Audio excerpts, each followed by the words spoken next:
Good afternoon, Pokésports, and welcome to a Pokemon Unite tier list, the 1.1.1.5 tier list. I know that this patch came out a couple of days ago, but I wanted to get myself some knowledge about the current meta. If you guys don't know who I am, for some reason this is your first Pokésports video, then I'm Kevin. This is Pokésports, and I'm in Master tier rank with like 500 plus games. I think I'm around 550 games, so I know a lot about this game. So I just want to kind of get my 2 cents about where the meta is and what people are actually playing. And this was my old tier list. This is the tier list I made before 1.1.1.5. I think it'll be interesting to see like what it used to be versus what it is now. So let's go ahead and get started with the new tier list. Okay, let's start off with my friend Gengar. Gengar, as a lot of you guys may know that have watched the Twitch streams, was my most preferred Pokemon. I abused the heck out of it to get the Masters, and I'm 100% aware of it. But right now, it's feeling real bad. It's not horrible. I will definitely not put it in A tier. I'll give it a solid B tier because I feel like it is playable. It's just not the best Pokemon in the current meta, and the nerfs that it did receive were very bad.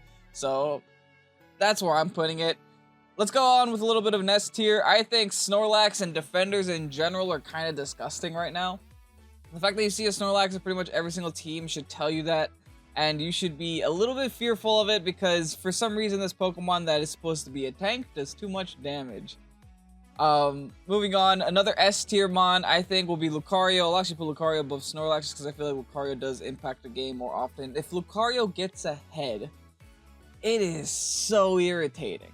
Like, it is very irritating, and if the person knows how to play Lucario is just the kind of Pokemon that's good at every single point of the game, right? There's never a bad point for Lucario. You can just start the game, start fighting the enemy characters, and since they're baby mons and you're a big Lucario, you can pretty much handle them easily and trade very effectively.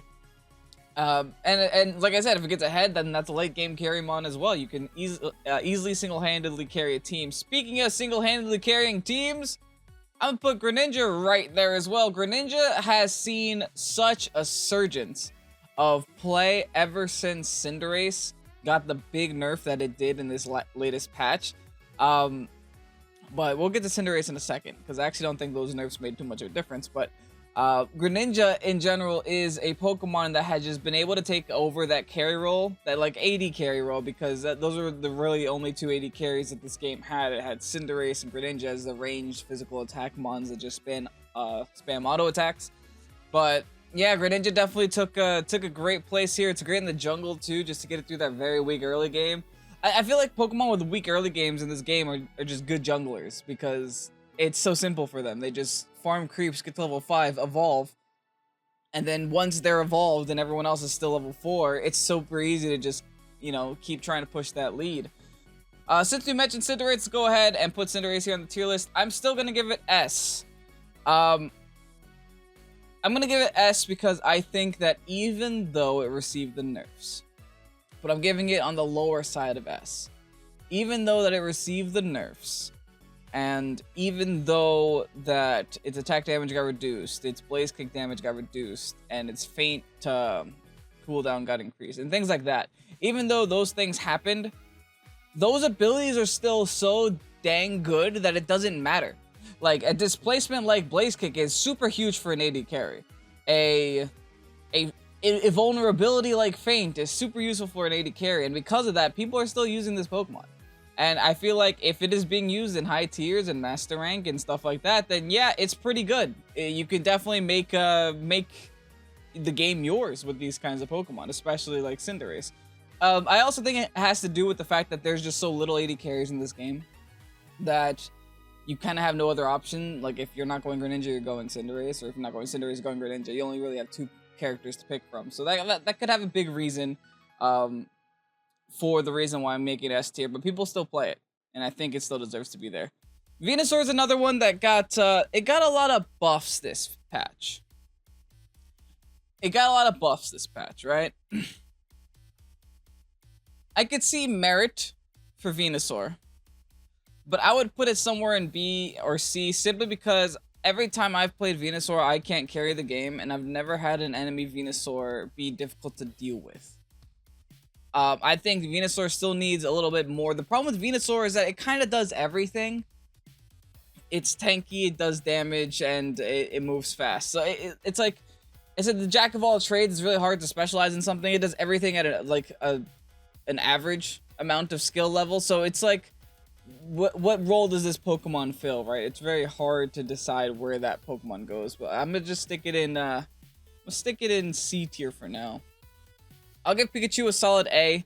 I'm keeping Pikachu in the same spot as I did last tier list, simply because I think Pikachu, it wasn't touched. It could do very good. It honestly does a lot early game damage and can do a lot of late game damage as long as it doesn't fall behind, because if you're set behind, then you're low-key useless in the late game. You're pretty much there for just your ultimate, and your ultimate's cooldown is so large, you have to make sure that's always up whenever you have a major team fight around. I will also put Zeraora. I'll give it a solid. There you go. I'll put it there. I'll give it a solid S tier. It received nerfs this patch, but Discharge didn't receive a nerf this patch, which is, you know, one of the biggest problems with Zeraora, was just discharging and then having your special attack converted into AD because of your passive. Yeah, that's not good. That's a lot of damage, and along with having the highest damage, you know, physical damage in the game, it didn't really matter that Plasma Blast was like reduced. Yeah, the Plasma Blast being reduced is you know, it's a significant damage reduction, but the problem wasn't Plasma Blast as much as it was Discharge. And since Discharge is still there, it's still scary. It's definitely still scary. Gardevoir is interesting, and I feel bad for putting Gardevoir this low, but I actually, like, I have a lot of fun playing Gardevoir. I'm not gonna lie, I do have a lot of fun playing Gardevoir, but there's a very inherent weakness that Gardevoir has in comparison to other AP carries, right? Other AP carries like Cramorant can displace itself, has moves like Dive, has moves like Air Slash that you can kind of try to move yourself out of the way. It has CC moves so that you can, you know, push the enemy back and then towards you. You can even like face it in the other direction and push them away from you. You know, Gardevoir doesn't have any of that. The only CC that Gardevoir truly has is Moonblast, which is a stun, and it's a stun skill shot, so you have to hit it.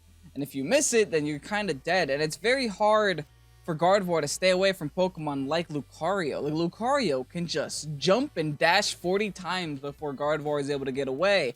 And it makes it very hard for Gardevoir to get some damage off before going down, because simply, Gardevoir is one of the latest evolutions in the game. You evolve at level 10. By that time, the game is already at 4 minutes left. That's more than half the game done before you do your maximum amount of damage. And on top of that, you're frail. You're still frail. You're a frail Pokemon, and you're going to go down to like 4 basic attacks from Lucario, so you have to be very careful about where you position Gardevoir and how you play it. Since we talked about Cramorant, let's go ahead and put Cramorant up here. I will give Cramorant a nice solid A tier. Received nerfs to its Whirlpool, but its Whirlpool went away at like level 6 anyway, so it wasn't that big of a deal. And the nerfs aren't truly that significant. It literally, like, it probably reduced the amount of time taken to take down a minion from 4 seconds to 3.9 seconds. It honestly feels like it wasn't touched too much, so that's pretty good. And beyond that, Cramorant is a very solid Pokemon. Very hard to play. You have to know a lot about positioning and a lot about aiming skill shots in order to play it accurately. You also have to make sure that you auto-attack between your basic attack, between your skills. So, yeah. I'll put Cramorant there. I think it's fairly good. Also, if there's anything here that you disagree with, please let me know in the comment section. I will try to fight with as many of you as possible. Probably won't get to all of you, but I will try my best. Let's move on to, I guess I'll give an Absol a nice solid A tier. Absol is very strong, and if you have an Absol that can be played well, then I think it can honestly take over the game. Absol's another great speedster, great in the jungle, great damage dealer. My only issue with Absol, and why I'm not putting it in S tier, is because this Pokemon is frail, and you can only really do damage to one Pokemon at a time. So if there's ever a cluster of the enemy team, it's really hard for Absol to get in there. Absol's great at picking off 1 or 2, but the second you start introducing 3, 4, 5, and they can all CC you, it's gonna be really hard for you to get a kill in. But I think it's still a great Pokemon. Received a lot of nerfs to its other abilities. I still think Psycho Cut is the way to go. But yeah, Absol. Nice A tier. Crustle, my friend. Where do I stick Crustle? I'm gonna stick Crustle in A tier above Absol. I think Crustle is very good. I think it's good, but it lacks some of the things that Snorlax does, right? Crustle in general is very tanky, very fast, very annoying. I played a handful of Crustle, but Crustle does have an inherent weakness, and that weakness is lack of crowd control for your enemy team. Snorlax can sit on them, Snorlax can slow them, Snorlax can knock them into a wall 17 times before they're able to attack you. Crustle can only really X-Scissor once. And if you miss it, it's a kind of a big cooldown before that's up again. And then once you have that X-Scissor up, Crustle's a very selfish tank, if that makes sense, right? I understand there's other moves like Rock Tomb where he puts the wall up in front of them, but that's a lot less used. People usually go for the X-Scissor, Shell Smash, super fast, Crab Boy. But there is some merit to Crustle. I think Crustle is great for scoring goals. I think a lot of people are running the Aeos Cookie plus the Score Shield in order to just, run behind them with Shell Smash, score a goal, run away, get some health while you're at it. I mean, it's a great, fun strategy, but in terms of helping the team, it lacks there. Speaking of helping the team, we have Eldegoss, which I think is still very good, very solid. I mean, honestly, I'd put an S tier. It did receive nerfs this patch, but honestly, there's no other Pokemon that does what it does, right? There's no other Pokemon in the game that can heal like Eldegoss can heal. So I'm gonna go ahead and still stick it in an S tier. Because it's that much, it's a one-of-a-kind Pokemon, and if you need a healer and if you want to play healers, that's the Pokemon you play. Who knows what Blissey is gonna do? Who knows what Clefable's gonna do? No one knows. We kind of know what Blastoise is gonna do because Blastoise was already revealed. But these two Pokemon, I mean, Blissey makes sense as a healer. I wouldn't mind if Blissey was a healer. Clefable, I guess, can be a healer too. It does have moves like Heal Post in the actual game, so who knows?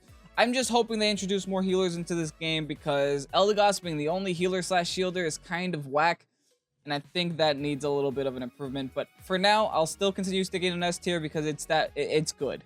And for all the Eldegosses that keep stealing my Zapdos, please stop. Moving on, we have another solid A tier here. We're gonna give A tier to Talonflame, put it behind Crustle. Talonflame is another very good speedster, very good in the jungle kind of Pokemon. It did receive buffs this patch, and you notice it. It's very noticeable because, honestly, Talonflame can take over a game like Absol. If Talonflame gets ahead, it's very terrifying. And there's a lot of displacement moves, and Talonflame just has a lot of moves in general that just make it untargetable, and it has the best ganks in the game. Like, if I'm fighting for bees, right? Every single time there's a Talonflame in that game, they love my lane for some reason. If I'm fighting bees, I just see a big red circle spawn under me, and then a Talonflame's on top of me. Like, what can I do to prevent that?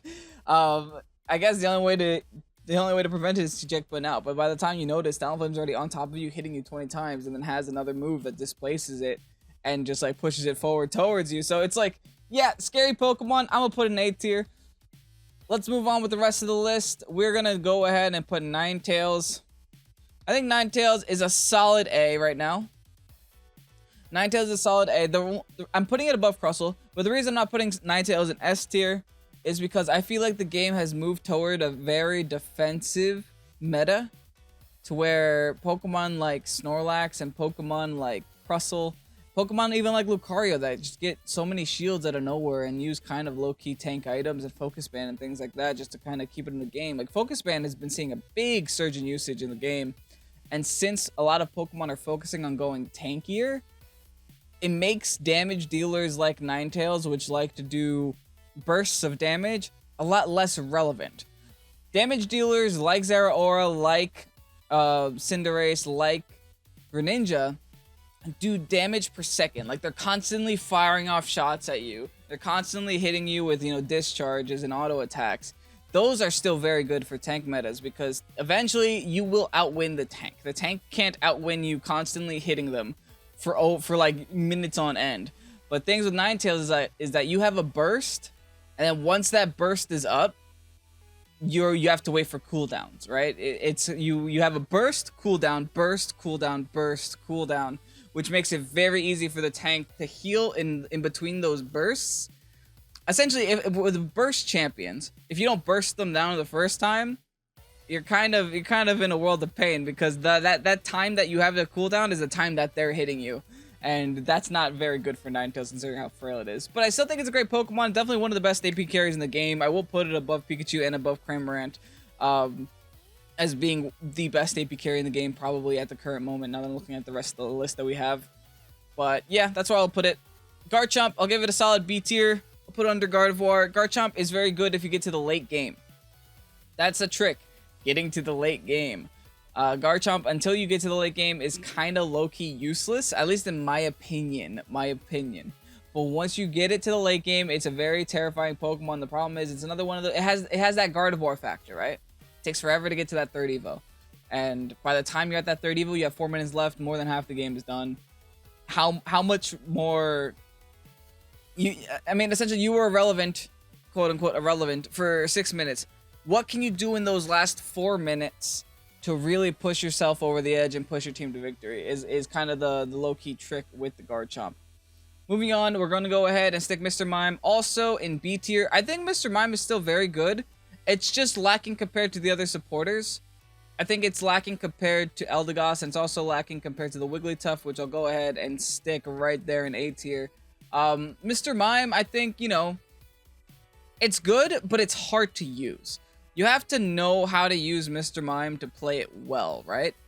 Mr. Mime is kind of one of those characters where if you don't land your walls and your skill shots, then you are useless until your cooldowns are up. So you have to make sure you land those well, and you have to make sure you actually support your team. A lot of Mr. Mimes like to go like full AP and then like dance with squares surrounding them and into the enemy team, and they get blown up.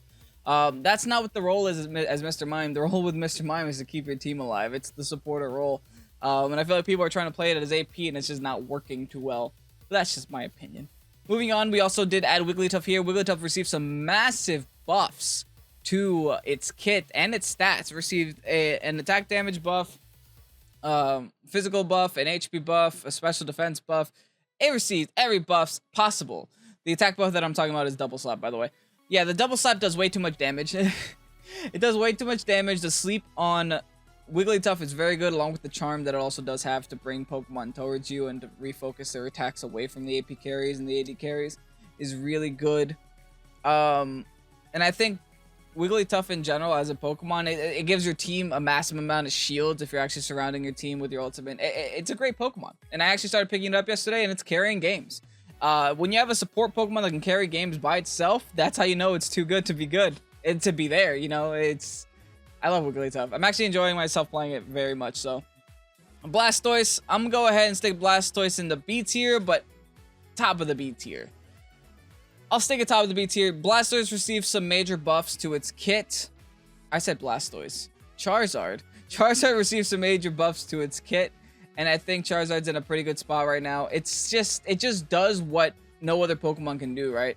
Goes up in the sky, constantly fires off auto attacks at you, and then can just take you up and then bring you back down, essentially removing one Pokemon from every team fight. So I think that merit from Charizard is very good. Charizard does lack the early game, like most Pokemon do in this game that have pre-evolutions.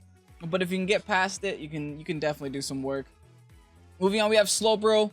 I'll give Slowbro a nice solid A tier as well. It's a very good defender. I'll actually put it above, put it right behind Russell there.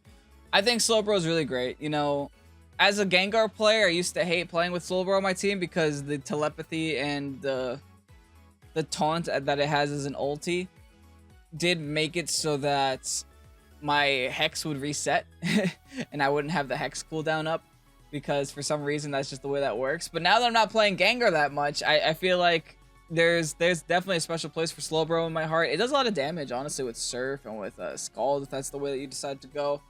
And you can just remove another Pokemon from the fight. If a Pokemon like Zeraora just like jumps in on your enemy team, you could just be like, nope, telepathy, send it up into the sky for a couple of seconds. Or you could be like, nope, Unite move, and then just stop it from attacking, which is great. And then while you're... The only issue that I guess Slowbro has is that while you're doing all that stuff, you can't attack, and you rely on your team to attack. And if you guys have known anything about playing Unite, your team isn't always the most trustworthy kinds of people. When you need them to hit, they don't hit. But when you need them to group, they don't group. You know, it's a MOBA. Welcome to MOBAs, right? Last but not least, we do have Machamp, which I will throw in A tier. A tier up at the front. There's nothing more terrifying than a submission from a Machamp.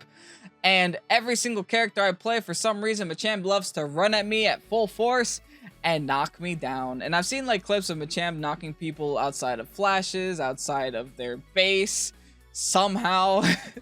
So I think just Submission in general is kind of overpowered, and Machamp is a Pokemon that can do way too much damage and not go down easily. It serves a purpose of a tank and a physical attacker at the same time. I think that's spooky, and I'm going to go ahead and put an A tier. So this is the tier list. Now, you notice that there's a lot more S tiers and A tiers than the other tier lists that I had up.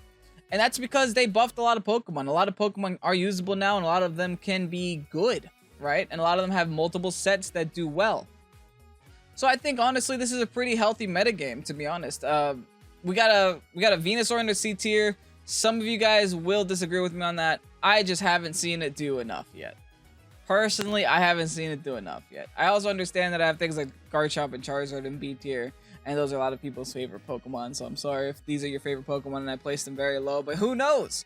Maybe Blastoise, Clefable, and Blissey will all be bad, and then we'll have more Pokemon in C tier. The one good thing to mention is that there's no Pokemon that's absolute garbage. Like, there's no D tier Pokemon here.